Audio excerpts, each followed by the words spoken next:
굿모닝. 오늘도 주님의 은혜 안에서 기쁨과 또 사랑과 평강이 충만한 하루의 시작입니다. 주님의 기쁨이 여러분 삶 속에 충만하기를 간절히 소망합니다. 오늘 하나님께서 우리에게 주신 말씀은 시편 13편입니다. 시편 13편. 시편 13편 1절에서 6절 말씀을 제가 봉독해 드리겠습니다. 여호와여, 어느 때까지니까 나를 영원히 잊으시나이까? 주의 얼굴을 나에게서 어느 때까지 숨기시겠나이까? 나의 영혼이 번민하고 종일토록 마음에 근심하기를 어느 때까지 하오며, 내 원수가 나를 치며 자랑하기를 어느 때까지 하리이까? 여호와 내 하나님이여, 나를 생각하사 응답하시고 나의 눈을 밝히소서. 두렵건대 내가 사망의 잠을 잘까 하오며, 두렵건대 나의 원수가 이르기를 내가 그를 이겼다 할까 하오며, 내가 흔들릴 때에 나의 대적들이 기뻐할까 하나이다. 나는 오직 주의 사랑을 의지하여 싸우니 나의 마음은 주의 구원을 기뻐하리이다. 내가 여호와를 찬송하리니 이는 주께서 내게 은덕을 베푸심이로다. 아멘. 시편 13편은요. 다윗의 시라고 표제어에 기록되어 있죠. 또한 인도자를 따라 부르는 노래, 오늘날로 말하면 찬양대 지휘자를 따라 부르는 노래라 생각할 수가 있겠습니다. 특별히 시편 13편은요. 개인 탄원시인데요. 이 개인 탄원시인 시편 13편에는 탄원시의 특징인 어느 때까지라는 이 단어들이 자주 등장합니다. 어느 때까지입니까? 1절에 보면 2번 나오고요. 2절에도 2번 나옵니다. 총 6절의 짧은 시인데도 어느 때까지입니까? 라는 표현이 4번이나 등장하는 그런 개인 탄원시라 할 수가 있겠습니다. 특별히 시편 13편은요. 개인 탄원시의 표본이라고 알려지기도 합니다. 개인 탄원시에는 보통 4가지 요소가 포함되는데요. 첫 번째는 부름이 있죠. 하나님을 부릅니다. 두 번째는 탄식합니다. 시인의 그 상황과 형편 가운데 그 괴로운 마음들을 하나님께 쏟아놓는 탄식이 있죠. 세 번째는 청원 혹은 간청이 있습니다. 그리고 마지막에는 신뢰와 찬송, 신뢰와 찬송. 이러한 요소들, 이 4가지가 보통 개인 탄원시의 특징이라 하는데, 이 시편 13편은 짧은 시임에도 불구하고 이 4가지가 잘 녹아져 있는 그런 시이기 때문에 개인 탄원시의 표본이다, 모범이다 이렇게 부르기도 하는 것입니다. 시인이 구체적으로 어떤 상황에 처해 있는지를 알 수는 없습니다.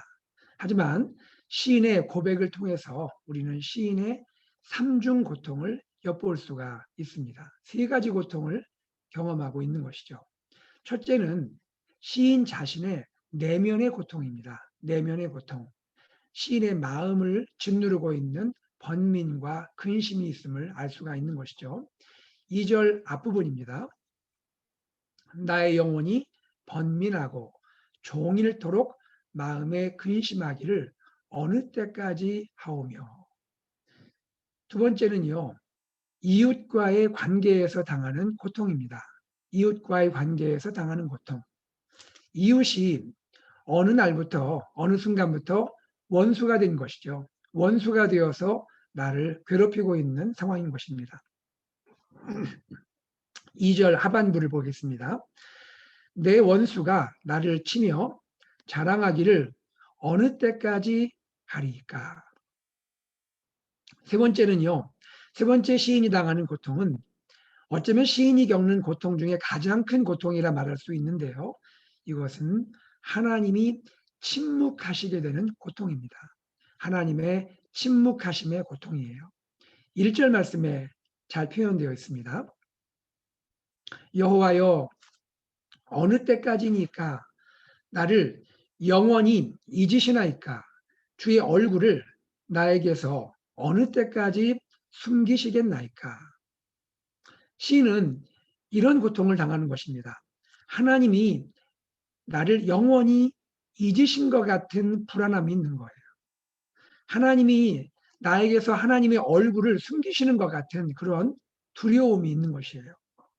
마치 내 삶에 하나님이 계시지 않는 것 같은 그런 불안함, 그런 두려움, 그런 고통을 시인은 경험하고 있는 것입니다. 왜 이런 느낌, 이런 감정을 갖게 될까요? 그것은 하나님의 응답이 없기 때문입니다. 하나님의 응답이 없기 때문이에요. 아니, 어쩌면 하나님이 너무나 오랫동안 응답하지 않으시기 때문이죠.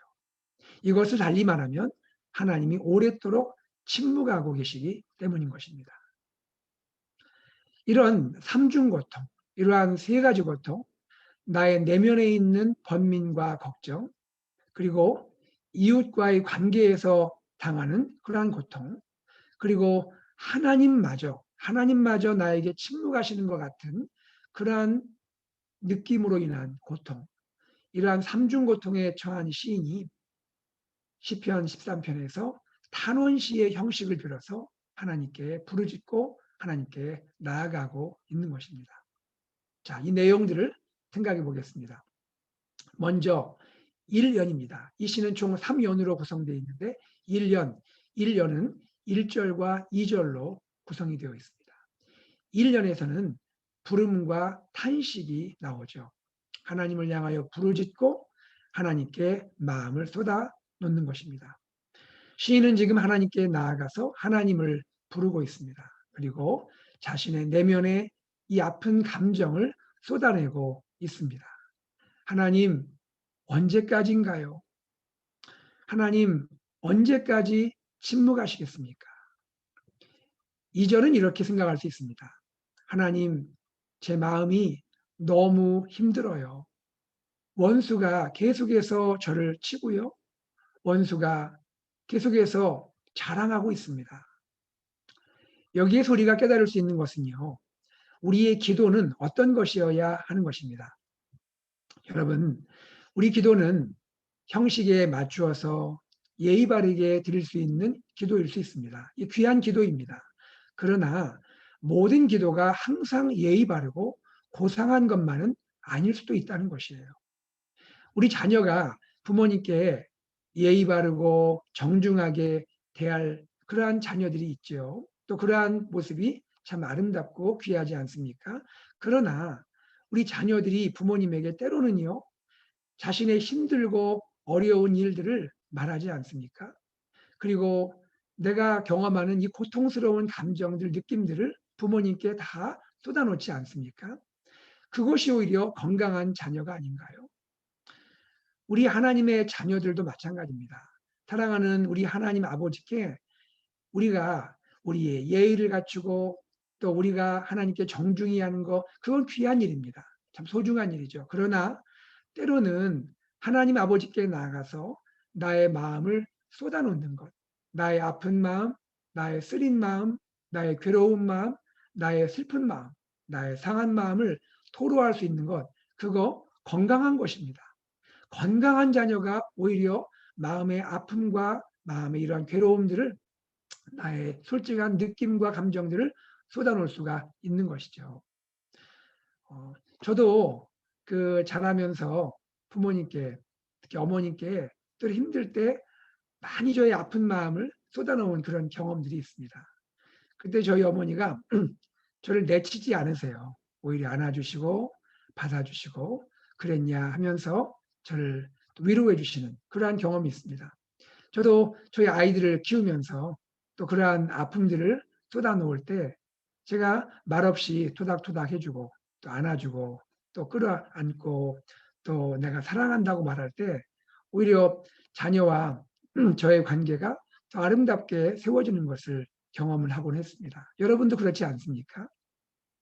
기도는 그런 것 같아요. 기도는 물론 우리가 하나님께 예의 바르고 정중하게 나갈 수 있지만 그러나 하나님이시기 때문에 나의 아버지이기 때문에 나의 이 마음들을 쏟아놓고 하나님하고 부르짖을 수가 있는 것이죠. 그것이 기도입니다. 저는 오늘 이 시편 13편을 묵상하면서 이런 생각이 들었어요. 이 시편 13편의 다윗의 시를 이렇게 별명을 지어주면 좋겠다 생각이 되었습니다. 눈물을 왈칵 쏟는 기도다. 눈물을 왈칵 쏟는 기도다. 여러분 그런 경험 있으시죠? 하나님께 아픈 마음으로 나가서 기도할 때 하나님하고 부르짖으면서 나도 모르게 눈물이 왈칵 쏟아지고, 그렇죠? 기도가 마치고 보면 그냥 온 얼굴이 그냥 눈물 범벅이가 된 아마 그러한 경험이 있을 겁니다. 여러분, 하나님은 우리의 그런 기도를 기뻐하십니다. 참 좋아하십니다. 우리가 하나님을 나의 아버지로 온전히 신뢰하고 믿고 하나님께 내 마음을 아뢰을 때 하나님 참 기뻐하세요. 여러분, 그러한 때로는 눈물이 왈칵 쏟아지는 그러한 기도로 하나님께 나아갈 수 있는 여러분 되기를 소망합니다. 자, 두 번째입니다. 제2연을 생각해 보겠습니다. 2연은 3절과 4절인데요. 여기에는 부름과 청원, 부름과 청원의 내용이 소개됩니다. 부름이란 것은 하나님을 부르는 것이고요. 청원이라 하면 나의 마음의 간구를 하나님께 간청하여 올려드리는 것이죠. 시인은 다시 하나님을 부릅니다. 그런데 1절과의 차이가 있음을 보게 됩니다. 여러분 1절과 3절을 한번 비교해 보세요. 1절에서는 어떻게 하나님을 부르죠? 여호와여라고 부르죠. 3절에서는 어떻게 부릅니까? 여호와 내 하나님이요. 여호와 내 하나님이요. 3절에 와서는요. 하나님을 그저 하나님이라 부르지 않고 나의 하나님이라고 고백을 하고 있습니다. 나의 하나님. 여호와 나의 하나님. 시인이 하나님께 기도로 더 가까이 나아가면서 하나님을 나의 하나님으로 고백하고 있는 것이죠. 하나님과 친밀함들이 생기는 것이죠. 하나님과 친밀한 관계로 더 가까이 나아가고 있음을 보게 되는 것입니다. 여러분, 깊은 기도란 것은 이런 것 같습니다. 깊은 기도란 것은 다른 것이 아니라 하나님을 나의 하나님으로 고백하는 기도라 믿습니다. 하나님을 나의 하나님으로 고백하는 것이죠. 아빠를 그냥 아빠, 엄마를 엄마 이것이 아니라 내 아빠, 내 엄마라고 그렇게 부르는 것처럼 하나님을 나의 하나님이라고 고백하는 것. 그것이 깊은 기도가 아닌가 생각을 하게 되는 것입니다. 여호와 내 하나님이요. 기도가 깊어지면서 하나님과 친밀한 관계를 고백하고 있죠. 자, 그러면서 나의 하나님으로 고백하면서 드디어 시인은 하나님께 청원을 하게 됩니다. 간청을 하게 되는 것입니다. 3절에 보면 세 가지 청원의 내용이 소개가 되고 있습니다. 그런데 이 세 가지 청원의 내용이 특별하게 세 개의 동사로 표현이 됩니다. 세 개의 동사로 표현이 되고 있음을 보게 됩니다. 자, 첫 번째 동사가 무엇입니까? 나를 생각하사라는 동사예요. 나를 생각하사. 이 말의 히브리 원어를 생각하면 이런 의미로 해석할 수가 있겠습니다. 나를 제발 보세요. 이 말입니다. 제발 보소서. 제발 보소서. 하나님, 제발 저를 보세요. 하나님, 제발 보소서 하는 것입니다. 우리식으로 말하면 하나님, 저에게 주목해 주세요.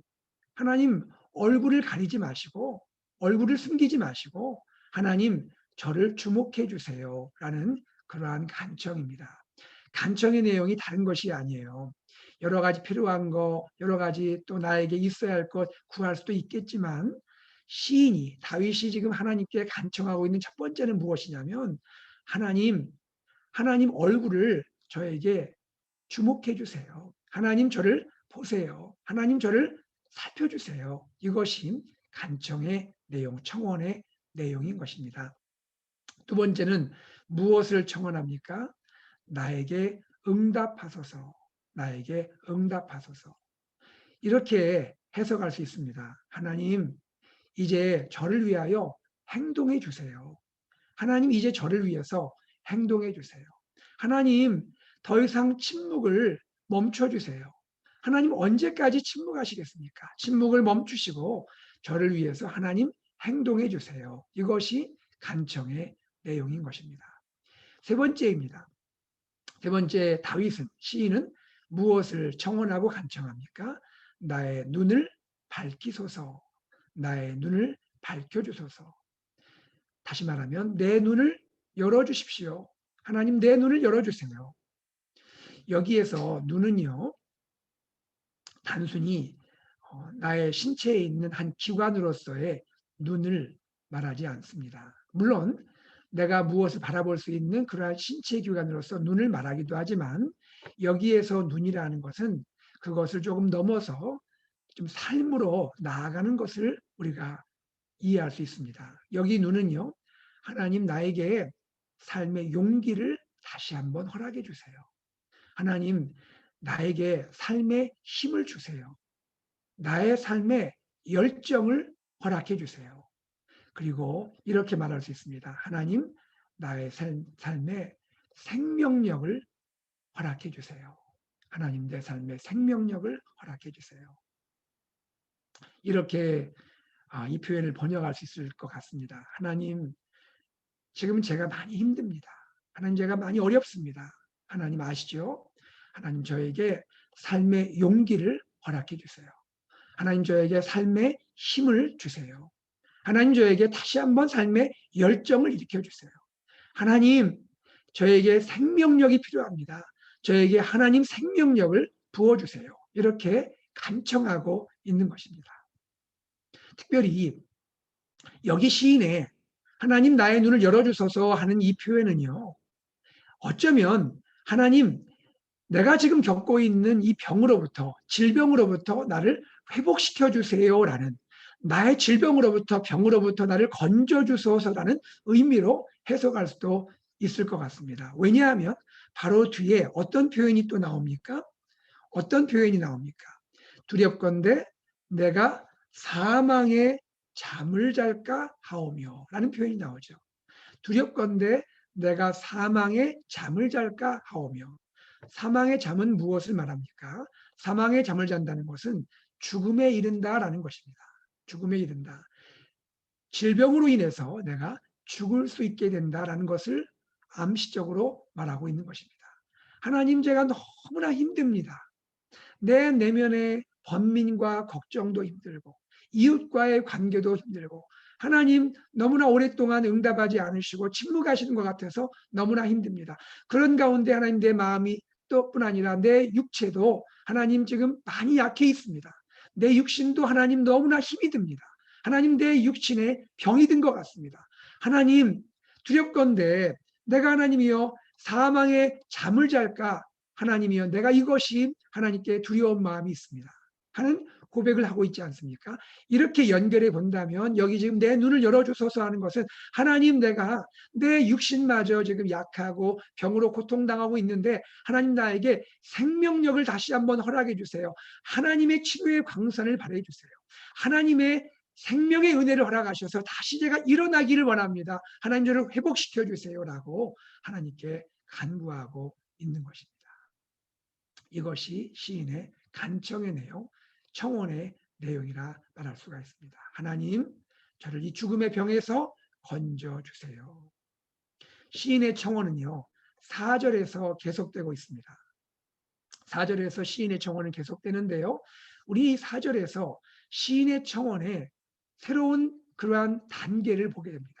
청원이 한 단계 더 깊어지고 더 높아지는 것을 보게 되는 건데요. 이것을 우리는 이렇게 말할 수 있습니다. 시인은 지금 그 청원의 내용이 하나님의 영광을 구하는 청원으로 나아가고 있는 것입니다. 하나님의 영광을 구하는 청원으로 나아가고 있습니다. 무슨 이야기입니까? 하나님, 나의 삶의 이 모든 고통과 어려움으로 인해서 내가 고통당하는 것 그것뿐 아니라 나로 인해서 원수가 승리할까 두렵습니다. 원수가 승리할까 두렵습니다. 나의 이 모습을 보고 대적들이 기뻐할까 하나님 제가 두렵습니다. 그리하여 결국에는 하나님의 영광이 가려질까 봐 제가 두렵습니다. 하나님의 영광이 혹이라도 손상을 입을까 봐 제가 이것이 두려운 것입니다. 4절 내용을 다시 한번 볼까요? 두렵건대 나의 원수가 이르기를 내가 그를 이겼다 할까 하오며 내가 흔들릴 때에 나의 대적들이 기뻐할까 하나이다. 하나님, 내가 겪는 이 고통, 이것도 너무나 힘들고 어렵고 빨리 나를 건져주시기를, 빨리 침묵을 깨고 하나님 일하시고 나를 구원하기를 원하지만, 하나님 그러나 내 마음 가운데는 또 한 가지 마음이 있습니다. 하나님 이런 일들로 인해서 내 원수들이 기뻐하고 내 대적들이 노래할까 두렵습니다. 그리하여 내가 너무나 사랑하는 하나님께서, 하나님의 영광이 가려질까 봐, 그것이 제가 두려운 것입니다. 하나님의 영광이 혹이라도 나의 원수들로, 대적들로 인해서 손상을 입을까 봐, 그것이 제가 두려운 것입니다. 라는 고백을 하고 있는 것입니다. 사랑하는 여러분, 시인은요, 자기 자신에게만 포커싱하지 않습니다. 내가 사랑하는 하나님께 혹이라도 영광의 그러한 손상이 있을까, 그것을 두려워하고 그것을 안타까워하면서, 하나님 그러기 때문에 하나님 응답하시고 침묵을 깨시고 나를 위해 일하시고 나를 건져주소서. 그리하여 하나님께서 살아계신 분들이 드러나기 원합니다. 원수들이 더 이상 하나님을 조롱하거나 나의 대적들이 기뻐하는 일이 없도록, 하나님의 영광이 온 세상 가운데 드러날 수 있도록 하나님 일하여 주십시오라고 하나님의 영광에 포커싱하면서 하나님의 영광을 위한 간청과 청원을 하고 있다는 것이죠. 여러분, 여기에서 우리는 이 다윗의, 시인의 놀라운 믿음을 보게 되는 것입니다. 다윗의 중심, 시인의 중심에는 무엇이 있습니까? 하나님의 영광이 있습니다. The glory of God. 하나님의 영광을 구하는 그 마음이 있습니다. 우리는 이 시를 그런 면에서 하나님의 영광의 신학이 담겨 있는 시라고 말할 수가 있습니다. 하나님의 영광의 신학이 담겨 있는 시다. 사랑하는 여러분, 우리가 삶 가운데 고통스럽고 번민하고 힘들고 그리하여 하나님께 나아가 기도하고 눈물을 왈칵 쏟고 기도하는 건 너무나 귀하고 하나님이 기뻐하십니다. 그런데 우리의 이 부르짖고 간청하는 기도는 결국 어느 곳을 향하여 나아갑니까? 이것은 무엇을 향하여 결론적으로 나가야 합니까? 우리의 부르짖고 아파하는, 토로하는 모든 기도는 결국에는 하나님의 영광을 구하는 기도로 결말이 나야 한다는 것입니다. 하나님께 영광을 돌리는 그러한 하나님의 영광의 신학의 시가 되어야 되고, 하나님의 영광의 그러한 기도가 되어야 한다는 것입니다. 여러분, 우리가 한번 돌아보기 원합니다. 나의 삶에, 나에게 하나님의 영광은 무엇입니까? 나는 정말로 하나님의 영광을 의식하면서 살고 있습니까? 그리고 나는 진정 하나님의 영광을 위해 살고 있습니까? 이것을 우리가 한번 오늘 시편을 통하여, 다윗의 이 시를 통하여 우리 자신을 한번 돌아보면 좋을 것 같습니다. 나를 위한 삶이 아닌 이제는 하나님의 영광을 위한 삶으로 나가면 좋겠습니다. 여러분, 우리의 믿음의 위대한 선배들, 16세기, 17세기의 종교개혁가들, 루터가 그랬고 요한 칼빈이 그랬고 찌빙글리가 그랬습니다. 그들은 하나님의 영광을 바라보았습니다. 하나님의 영광을 위한 신학을 펼쳤고, 하나님의 영광을 위한 기도를 드렸고, 하나님의 영광을 위한 설교를 하였고, 하나님의 영광을 위한 삶을 살았고, 하나님의 영광을 위하여 성도들을 깨웠습니다. 그리고 한 시대에 하나님의 영광이 드러나도록 그들은 일생을 헌신하게 되었던 것입니다. 종교개혁가일 뿐 아니죠. 우리가 알고 있는 조나단 에드워드라든지 부흥을 위해 살았던 많은 위대한 신앙의 사람들이 하나님의 영광에 그들의 마음이 맞췄고, 하나님의 영광을 위하여 그의 삶을 헌신한 사람들이 우리 믿음의 위대한 선배들입니다. 오늘 우리들이 믿음의 선배들의 이 아름다운 신앙의 유산을 이어야 하지 않겠습니까? 또한 우리 사랑하는 다음 세대에게 하나님의 영광을 위한 삶, 하나님의 영광을 위한 신학, 하나님의 영광을 위한 기도, 하나님의 영광을 위한 삶을 또 이어져 전수해야 하지 않겠습니까? 사랑하는 여러분, 우리의 삶이 하나님의 영광을 위한 그런 아름다운 삶, 그것이 우리의 시로 녹아지고 그것이 우리의 기도 가운데 담겨지고 우리의 삶으로 나타나기를 간절히 소망합니다. 마지막 사면입니다. 사면은 5절과 6절입니다. 사면에서 시인은 신뢰와 찬양을 하나님께 약속드리고 있습니다. 하나님을 부르고 하나님께 마음을 쏟아부은 시인, 그리고 하나님께 간청하고 청원했던 시인, 이제 마지막 사면에서 5절과 6절에서 하나님을 향한 신뢰와 찬양을 약속하고 있습니다. 여러분, 저는 이 부분이 너무너무 놀라운 것 같아요. 여러분 생각해 보세요. 3절, 4절에서 하나님께 간청했습니다. 그리고 5절과 6절로 넘어갑니다. 그 사이에 하나님의 응답이 바로 있었을까요? 물론 그랬을 수도 있겠죠. 그런데 간청하고 바로 5절, 6절 넘어가는데 바로 하나님의 응답이 있었겠습니까? 그렇지 않았을 것 같습니다. 자, 그러면 어떻게 된 겁니까? 지금 하나님께 간청하고 하나님께 기도했을 뿐입니다. 아직 하나님의 응답이 없을 수 있습니다.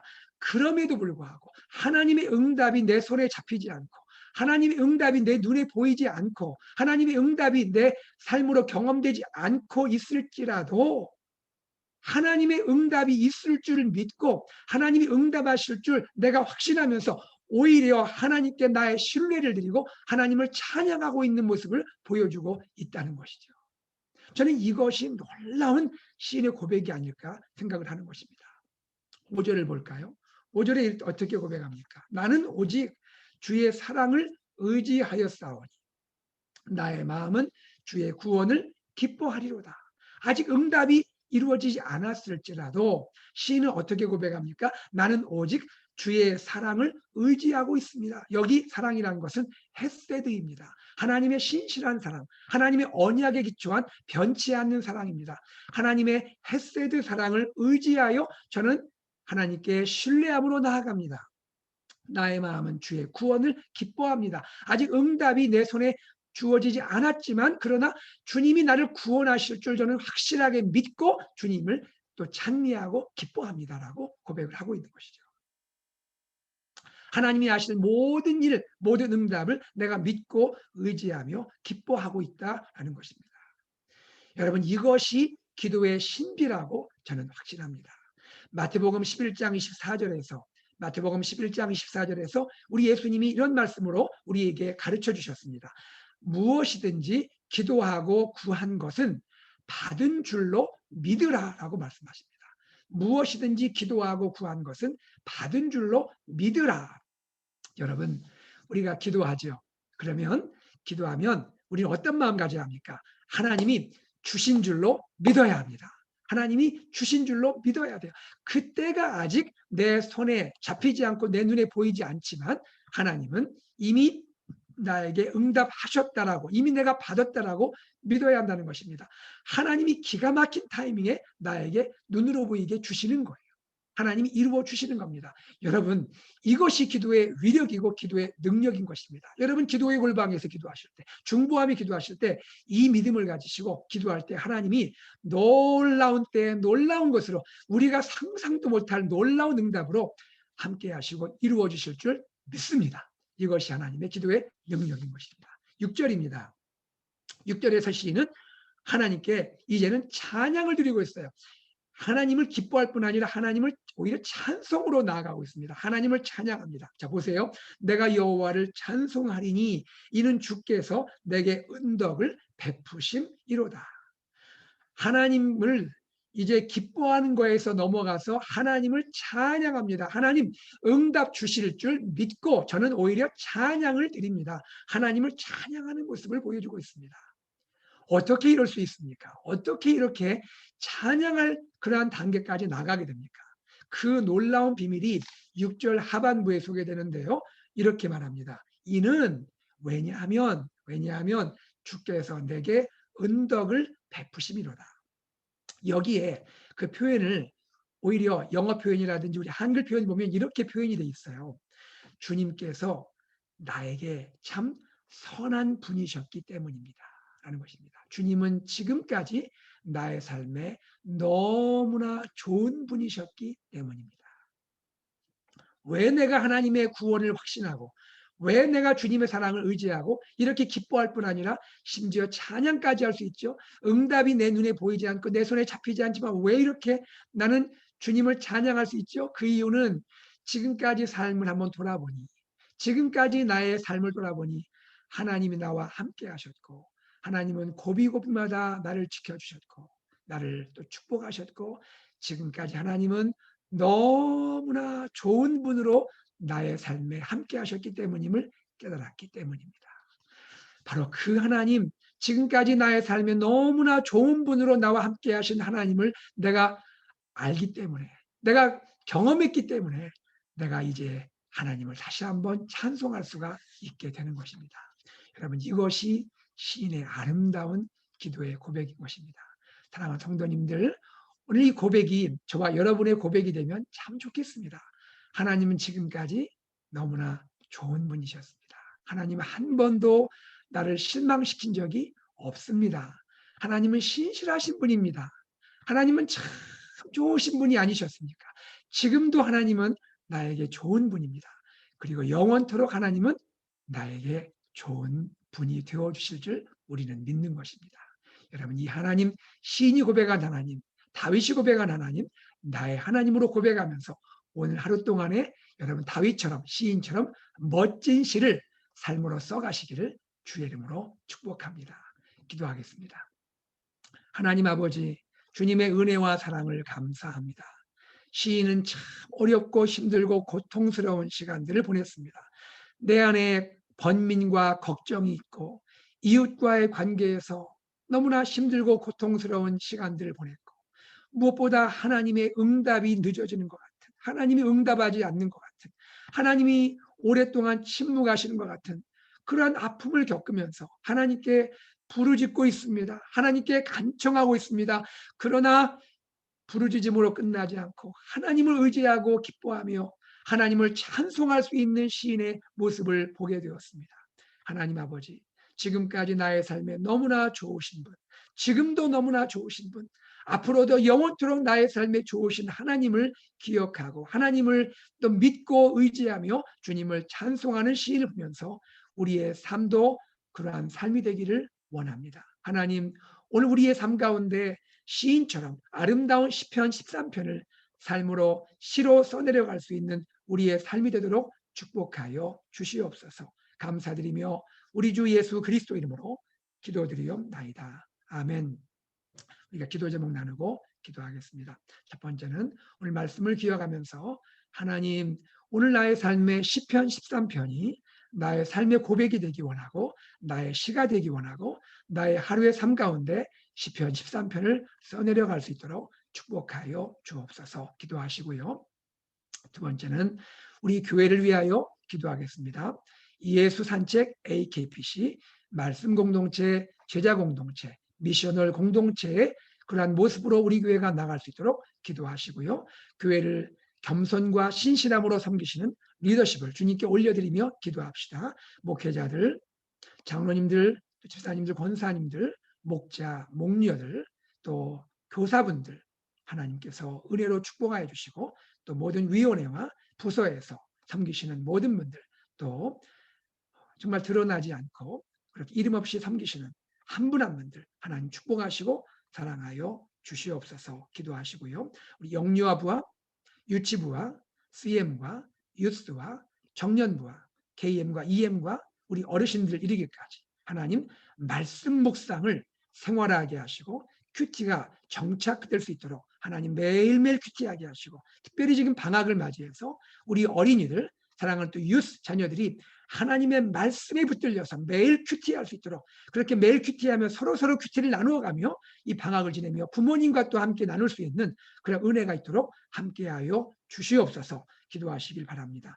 우리 성도님들 가운데 삶 가운데 어려움 가운데 있는 분들 기억하시면서 하나님, 우리 성도님들을 오늘 시편 13편에 간증이 일어나도록 역사하여 주시옵소서. 기도하시고요. 코비드 팬데믹이 속히 지나가도록 함께해 주시도록 기도하시고, 또한 우리 선교사님들 위해서 기도해 주시고, 하나님께서 선교사님들 가정과 또 삶 가운데 축복하시고 자녀들 축복하시고 복음이 능력 있게 증거되도록 기도해 주시기 바랍니다. 마지막으로 우리 환우들을 위해 기도하시는데요, 하나님께서 우리 김하천 목사님 힘 주시고 능력 주시고 생명력 더하시고 일어나게 하시고 회복 주시고, 우리 사랑하는 조준걸 집사님에게 기적의 손길 펼치셔서 하나님 일으키시고 고치시고 하나님 깨끗게 하여 주시옵소서. 또 짐제이컵 성도님을 고치시고 하나님 수술이 잘 되게 하시고, 이와 같이 사랑하는 성도님들 환우분들을 고치시고 만지시고 은혜 가운데 기적을 행하여 주시옵소서. 다 함께 우리 환우들을 위하여 기도하시고 또 이 모든 기도 제목을 가지고 기도하신 후에 일상으로 나가도록 하겠습니다. 같이 기도하겠습니다.